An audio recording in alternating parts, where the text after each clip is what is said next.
Señoras y señores, bienvenidos, muy buenas noches. Gracias por acompañarnos. Esto es al cierre del día de la jornada, los temas relevantes y trascendentes para el debate y el análisis. Muchas gracias por acompañarnos. Le doy la bienvenida a Jonathan Ruiz. Buenas noches, Leo. Gracias por estar aquí. Buenas noches. El día de hoy, lo sabe usted, en la información, en las noticias, arrancó la primera ronda de renegociaciones del Tratado de Libre Comercio en Washington, en la capital de Estados Unidos. Ahí los tres equipos de los tres países, México, Canadá y Estados Unidos, hicieron pues una breve presentación de objetivos, de estrategia, una valoración del tema y pues todo parecía ir muy bien, Jonathan, después de escuchar a Canadá, a la secretaria canadiense, al secretario Guajardo de México. Cuando habló este hombre, el señor Lighthizer de Estados Unidos, el jefe de la oficina comercial, quien pues recalcó y repitió estos mensajes de Donald Trump durante tanto tiempo. El tratado ha sido desventajoso para Estados Unidos, le ha robado empleos a los estadounidenses. Tenemos la instrucción del presidente Trump de que no sea una modificación cosmética o menor, sino reestructurar por completo el tratado. Dejó como un mal sabor de boca en el arranque, ¿no? Sin duda, Leo. Tuvimos ahí una cobertura especial. Víctor Hugo Mitchell nos informaba esta mañana de cómo la delegación mexicana, la amplia delegación mexicana, se vio sorprendida por las declaraciones justamente de Lighthizer. No necesariamente Ildefonso Guajardo, el secretario de Economía conoce ya al equipo de Trump, ha tenido sorpresas mayores en esta experiencia, pero sí los empresarios que no habían tenido este contacto directo con esta administración Trump. Efectivamente, lo que esperaban era una cuestión más de retórica, de diplomacia, ¿no? De vamos a negociar, como lo hicieron hasta cierto punto Canadá y México. Justamente aquí tenemos a la representante de Canadá exhibiendo cómo unos bomberos binacionales, tanto de Canadá como Estados Unidos, de forma conjunta, apagaron un incendio. México fue a decir, nosotros queremos una región fuerte, pero Lighthizer golpea otra vez la mesa con la retórica de su presidente y pues obviamente defiende lo que ya conocemos, este discurso de Trump en el sentido de que van por una reducción del déficit. Bueno, ya ahora discutimos el tema, porque ellos están insistiendo esto como si el déficit fuera por decreto, ¿no? Cuando el déficit obedece a oferta, demanda, ciclos estacionales, intercambio de mercancías, muchas cosas. Pero da la impresión, nuevamente, como los tacos por delante. Exacto. Es decir, entrada ruda, entrada áspera, al estilo Trump, mostrando como mucho músculo y mucha fuerza en la negociación, diciendo, nosotros no vamos a ceder fácilmente.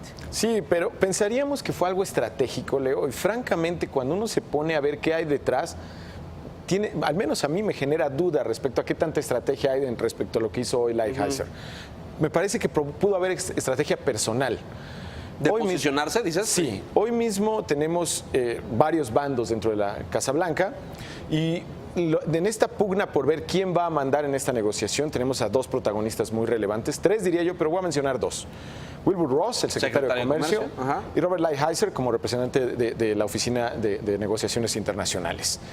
Está por verse quién va a defender esta postura. O sea, ¿quién ejercerá liderazgo, digamos? Exactamente, ¿no? Y en este momento, el discurso que vi esta mañana me parece más dirigido a Donald Trump. En el sentido, yo estoy contigo, yo soy el que defiende tus posturas y tienes que voltear a verme a mí, ¿no? Porque justamente esta mañana ocurrió algo muy relevante. La del Consejo. Exacto. Pero lo explicamos a la audiencia para que lo entienda. Por favor. El presidente Trump, una de sus detalles originales, digamos, o con lo que llegó a la Casa Blanca, creó un consejo de empresarios llamado de asesoría en materia de manufactura, donde invitó a líderes de la industria de diferentes sectores. Un consejo de, si no me equivoco, entre 18 y 20 líderes de la empresa. No, son más, pero sí. Más de 20, sí. Correcto. Pero desde el incidente del sábado, que comentamos aquí ampliamente, el de Charlottesville y todo el debate de del racismo y de la supremacía blanca, los errores y tropiezos del presidente Trump en sus tweets y en sus declaraciones, empezó a provocar desde el mismo sábado la renuncia de varios de estos líderes de empresas muy, muy importantes en Estados Unidos. Empezó el sábado, el domingo ya había otro, el lunes ya había otro. El caso es que hoy, miércoles, ya van 7. Sí, no, hoy miércoles se acabó el consejo. Bueno, él ya lo canceló porque ya se iban a ir todos. Entonces, era mucho más penoso que lo abandonaran. Exacto. O sea, renunciaron 7 y entonces el presidente dijo... hay un tuit por ahí en que dijo... Sí, claro, que dijo thank you al final. Dijo, gracias a todos, pero no los necesito. O alguna cosa así. Una cosa en ese sentido, ¿no? Este es el contexto que tiene detrás y en ese momento a lo mejor, y esto es pura especulación, claro, Lighthizer pudo haber aprovechado una beta para darle un espaldarazo a quien finalmente es su jefe, ¿no? Y de quien representa quien puede darle una palomazo. A ver, yo creo que ahí tocas un punto muy importante. ¿A quién le está hablando Lighthizer cuando lanza este mensaje? ¿Le está hablando a los electores de Trump? Yo creo que eso lo hace Trump. Yo creo que los seguidores de Trump siguen a Trump. No creo que estén tan al pendiente de la negociación comercial. De lo que dice Lighthizer, ¿no? Y lo notamos durante la mañana porque los medios en Estados Unidos no hablaron de Lighthizer. No hablaron de él, hablaron de las declaraciones, ni nada. Dieron seguimiento el Washington Post, el New York Times, el Wall Street Journal, incluso Breitbart News, que es la postura más radical de los medios estadounidenses, estaban dando seguimiento al tema de Charlottesville. Y no estaban dando seguimiento al tema de Lighthizer. Así ¿no? es. Entonces creo pues que el discurso de Lighthizer siempre fue por allá, contrario a lo que sucedió en los medios canadienses y mexicanos, que teníamos todos en un momento dado. Bueno, la nota principal y la cobertura en vivo era el diálogo que estaba sucediendo ahí. Es interesante esto, yo creo que es muy relevante porque aquel debate sigue siendo primario. Sí. Fue de tal dimensión el escándalo del racismo, de la supremacía blanca, la torpeza del presidente Trump, hay que decirlo, en salir a defender los dos bandos y diciendo que había responsables en ambos bandos. Luego se retractó el lunes y dijo que, bueno, el racismo era un mal que había que erradicar, pero hoy nuevamente se volvió a tropezar defendiendo y diciendo que había personas buenas en ambos lados. Por supuesto, recibió una cantidad de críticas brutales porque ¿cómo puedes decir que una persona es buena cuando defiende el racismo o defiende ideas neonazis o defiende la supremacía blanca? Sí, simplemente esta circunstancia que a mí me parece una equivocación de comparar la circunstancia de los antirracistas con la circunstancia de estos pronazis, por llamarlo de alguna manera. Hay una circunstancia detrás también interesante, Leo, y es cómo Guajardo en la tarde da una rueda de prensa en la tarde y menciona que hay 100 empresarios dentro de la delegación mexicana. Justo esta es justamente la rueda de prensa y uno de los temas a destacar por Guajardo es, yo traigo a 100 empresarios detrás de mí. El gobierno mexicano está justamente apuntalado por todas estas personas, mujeres y hombres, ¿no? Mientras que Donald Trump no tiene a nadie. Así es. Bueno, se le fue el consejo y tuvo que cancelarlo. Eso es un gran contraste, ¿no? Sin duda alguna. Es un gran contraste. Bueno, así fue el inicio. A partir de esto, ¿qué podemos esperar? La ronda de negociación empezó hoy, miércoles. Trabajan, me parece que de aquí al sábado, en esta primera, y luego se va cada quien a sus países, ¿no? Exactamente, serán 7 rondas de negociaciones. Esta es la primera, son 4 días, 4 días en realidad de trabajo, en las cuales justamente se van a presentar las posturas. ¿Qué podemos esperar? Podemos esperar muchos altibajos, vamos a esperar una montaña rusa de emociones, satisfacciones y desventuras, ¿no? Veremos el peso en ese tono. Hoy nos fue relativamente bien, ¿no? El mercado esperaba esta arrogancia, ¿no? Sí. Entonces, francamente no hubo mayor circunstancia. Podemos esperar o sea, con Trump no es fácil anticipar predecir, nada. Claro. Si Trump de pronto dice me voy y se acabó la negociación. Pero yo creo que si se mantiene cierta razón, Lighthizer va a topar con los empresarios estadounidenses, con lo que han ganado, con lo integrado que está esta relación y al final tendremos cambios menores en el Telecom. Bueno, vamos a ver. Es muy importante señalar esto que mencionaba Jonathan hace un momento y es el rompimiento, la fractura con un sector importante del empresariado estadounidense que probablemente se convierta en un polo de crítica a las negociaciones del TLC y en la posición del presidente Trump. Es decir, pueden convertirse en un contrapeso y un factor a nuestro favor en las renegociaciones, porque son empresarios que defienden el tratado, que están a favor del intercambio, no de acabarlo, sino de expandirlo, profundizarlo, modernizarlo. Y esta fractura a partir de los incidentes en Virginia del sábado puede operar a nuestro favor. Es muy temprano para decirlo, pero puede suceder. Sí, me quedo con el análisis de Guajardo. Si Estados Unidos quiere reducir el déficit, no necesariamente ese déficit se reduce vendiéndoles menos, exacto, sino haciendo crecer el negocio y para que ellos comprándoles más. México puede comprar más cosas. Que es absolutamente real. Claro. Es decir, los déficits se reducen cuando... Ahí está, mire usted, esto lo teníamos preparado. Ese es el tema. Tenemos un déficit de nosotros, México, de 36 mil millones de dólares. Eso es al primer semestre, eso es medio año. Del 2017. Sí, de este año.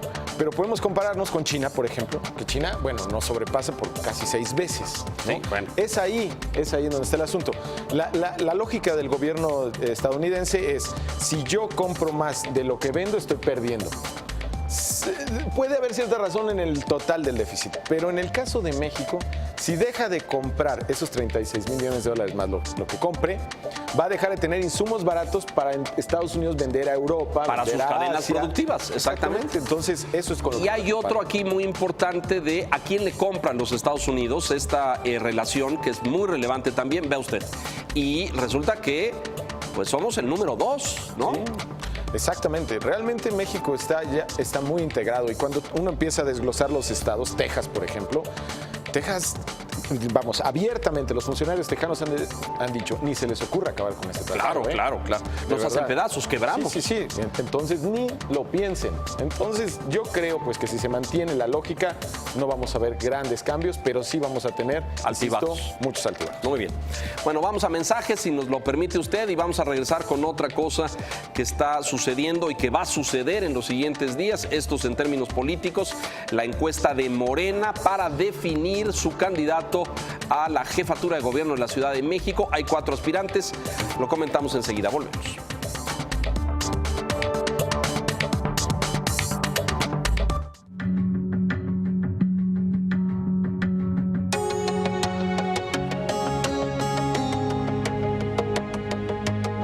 Bloomberg Real Yield se enfoca en temas globales y hechos que afectan directamente los mercados de deuda.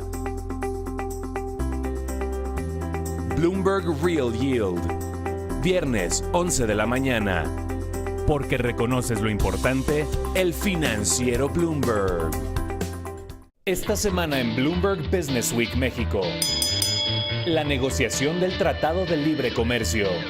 7 rounds y más de $1 billón de comercio en juego. Este jueves busca la publicación de la revista más irreverente de los negocios, ahora en México. Bloomberg Business Week México.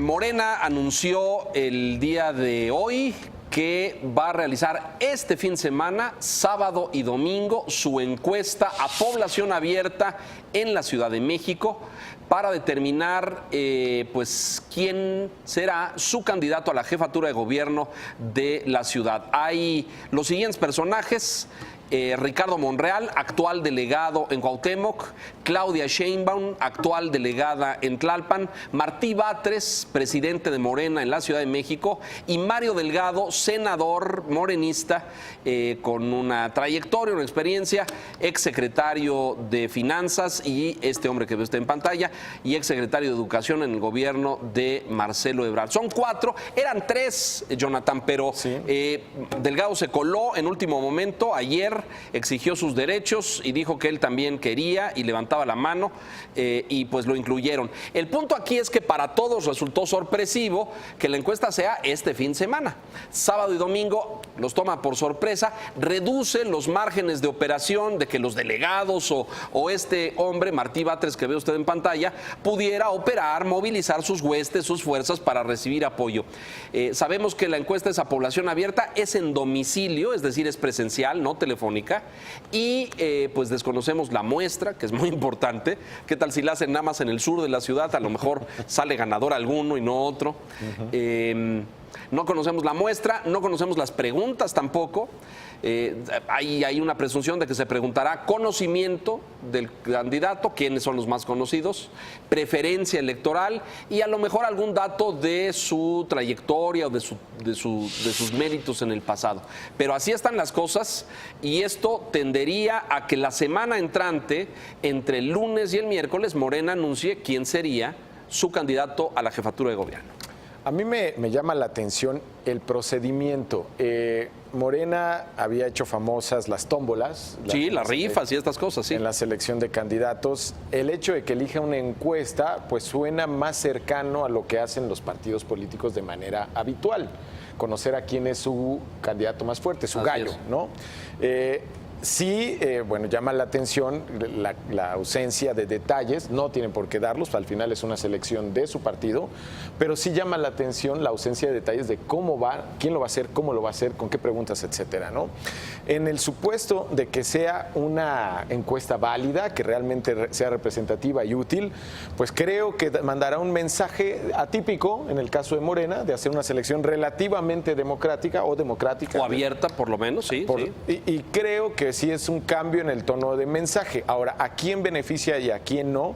Habrá que verlo, por supuesto. Martí Batres entiendo que fue el que entró primero a esa lista de encuestados con los números más altos, digamos, de quienes deberían estar en la lista. Bueno, hay otras dos antes, qué bueno que lo mencionas. El Universal hizo uno donde Monreal salía arriba y BCG hizo otra donde Martí Batres salía arriba. Lo importante aquí es que pues, sabemos que luego cada quien se manda a hacer las suyas. Y en las que se mandan a hacer, pues cada uno sale ganador, ¿no es cierto? Así claro, es que claro. Es muy difícil, me parece muy importante el tema de la credibilidad de la encuesta. No la hace una casa encuestadora. Morena le ha dicho que la hacen sus propios expertos en encuestas con apoyo de estudiantes de la UNAM. Entonces, pues hay toda esta duda. ¿Quién va a procesar los resultados? ¿Quién los contabiliza? En fin, es dudoso, ¿no? Sí. Sobre todo porque existe esta percepción, usted lo sabe, no es ningún secreto, de que pues el líder del partido, Andrés Manuel López Obrador, sí, es el gran elector o el fiel de la balanza en Morena. Va a ser bien interesante, Leo, ver qué pasa en los días subsecuentes a la encuesta. No sé si vamos a enfrentar una lucha de tribus, de pugnas. ¿Fractura, piensas? Eso no ha ocurrido en Morena. No ha ocurrido hasta ahora. ¿Qué va a pasar si alguien está inconforme? Con el resultado. ¿Se someterá ante la decisión del líder supremo de decir ese y se acabó? Creo que va a ser muy interesante esa historia. En cualquier caso, los candidatos tienen historias interesantes, ya han pasado por procesos políticos, todos han tenido cargos de elección popular. Me llama la atención el caso particular de un Martí Batres que tiene particular poder en la Ciudad de México, fue líder del PRD en la Ciudad de México, así es. Fue líder de la y ha acariciado esta candidatura más de 10 años, me parece. Debe tener un nicho en su casa ahí con algún símbolo con algún santo de cabeza. No sé si sea San Andrés, pero bueno, déjame decirte una cosa. Me parece que es un momento fundamental para Morena, porque Andrés Manuel, es mi lectura, puedo estar equivocado, pero está urgido de transmitirle a la ciudadanía que el proceso es transparente. Claro. Es decir, que Morena no es un partido de dedazo, donde el líder supremo señala al candidato, como de forma extendida existe la percepción. Está urgido de demostrarle a la ciudadanía que es un partido democrático, abierto, transparente, que mide la opinión de la gente, que deciden con base en lo que la gente dice. ¿Cómo conciliar eso con la pugna y el forcejeo ahí adentro? Me parece que es un momento capital para ellos. Imagínate que esto termina la semana entrante en un proceso desaseado, que no sería una sorpresa en la izquierda de esta ciudad, un proceso de estiras y aflojes con algún inconforme, con alguien protestando, y saliera un candidato. Y esto es el pedestal sobre el que él construye su candidatura presidencial para el 2018. Exacto. Creo que sería muy desafortunado. Sí, y yo creo que quien se vea en esa silla de la del Distrito Federal, de la Ciudad de México, creo que de alguna manera también va a ser su otro nichito para que dentro de 6 años esté pensando, tenga aspiraciones más altas en materia imagínate política. Que el candidato es Monreal, pues ya va a estar pensando desde el día 1 en que es candidato en las elecciones presidenciales del 2024. Exacto, ¿no? Porque digamos, haciendo una serie de rebotes políticos en la eventualidad de que llegue López Obrador a la presidencia, no me imagino a López Obrador entregándosela a alguien que no sea de su partido. Creo que va a ser una circunstancia difícil y complicada de ver y evidentemente Morena tendría muchas aspiraciones, ¿no? Un dato que sustenta lo que estás diciendo. Según encuestas, Morena tiene una considerable ventaja en la Ciudad de México para el triunfo en el 2018, arriba de, según la última, el 34%, creo que decía la nuestra, ¿no? Sí. Bueno, vamos a mensajes, si nos permite usted, regresamos enseguida con otro tema, la comparecencia mañana del señor Lozoya ante la Procuraduría General de la República. Volvemos.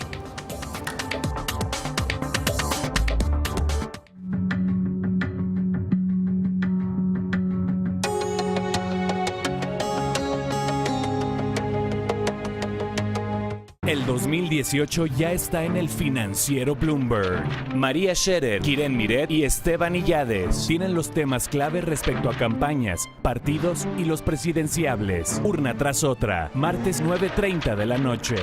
Porque reconoces lo importante, el financiero Bloomberg.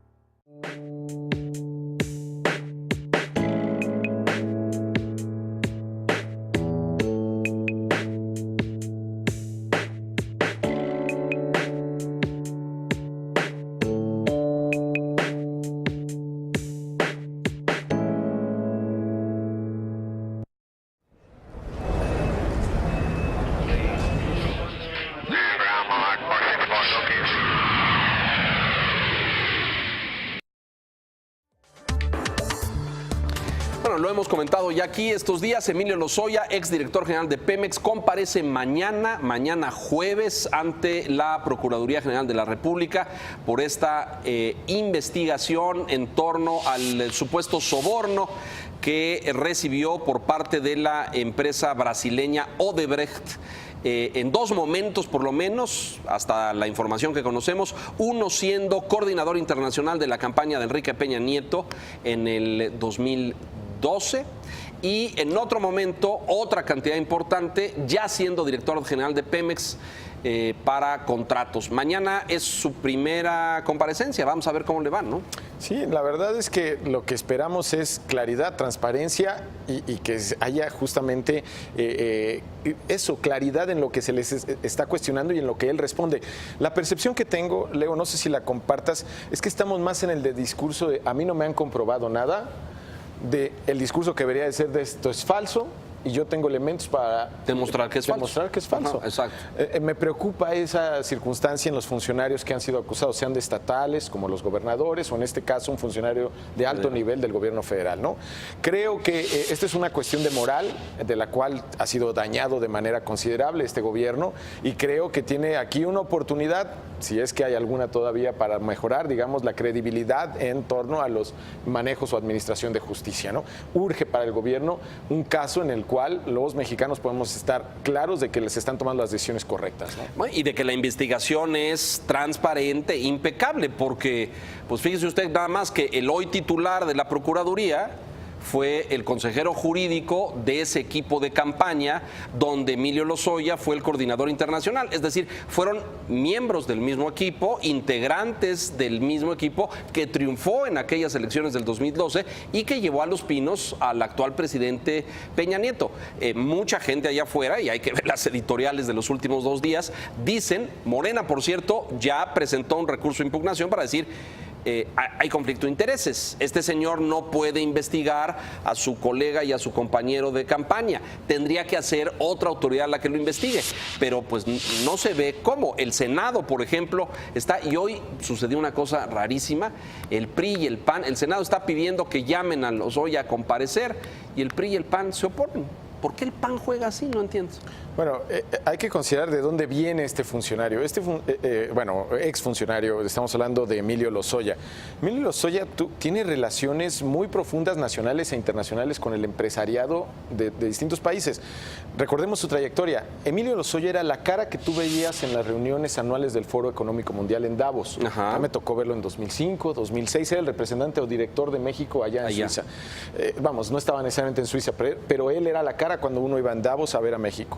Obviamente cualquier relación que tenía México en Davos, que sabemos que es una oportunidad fantástica para hacer relaciones, corrían a través de Emilio Lozoya.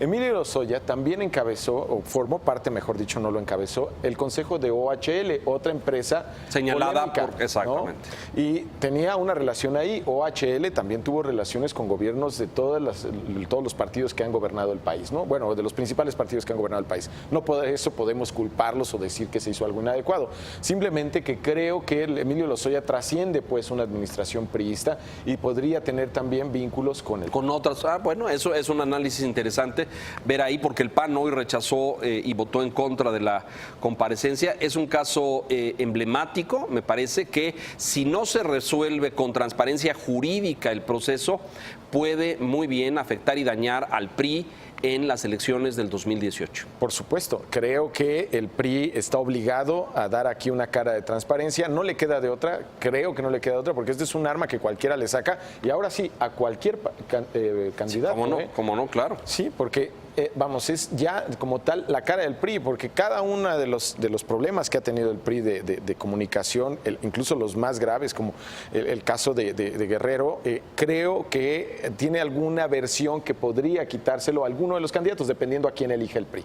Creo que sí golpea al PRI en su estructura, ¿no? Y será interesante ver cuál es el planteamiento que hace el PRI de este caso. Creo que si es culpable, tiene que ir el PRI al fondo, sin lugar a dudas, como juego político. Y el gobierno, ¿no? Me parece, la Procuraduría, no creo que termine aquí, me parece que Odebrecht y la investigación y la Fiscalía brasileña va a aportar más datos en el futuro. Eventualmente otros nombres de otros funcionarios en la paraestatal o en algunos cargos. Esto va a crecer, va a ser un caso que va a crecer. Así ha sido en otros países donde Odebrecht ha hecho denuncias, en el caso de Perú, en el caso de Colombia, en el caso de Argentina, de España incluso. Es decir, esta multinacional tejió hilos y lazos de corrupción en muchos países. Lo que describen estos tres funcionarios de Odebrecht, que son los que inculpan a Lozoya, es muy, muy sorprendente, ¿no? Esto de que se dieron 10 millones de dólares, 10.5 millones de dólares, que eran propinas que se daban, que era la forma de negociar, que uno llegaba ya con un portafolio de dinero o de alguna manera se manifestaba que había capacidad de pago y se hacía de una manera tan simple, natural, que como si fuera puede crecer. Modus operandi. Muy bien, burdo. Jonathan, gracias. Gracias, Leo. Muy buenas noches. Gracias a usted por la gentileza de su atención. No se despegue en F y por Adela. A continuación, una entrevista de Adela Micha con Enrique de la Madrid, secretario de Turismo. Gracias. Buenas noches.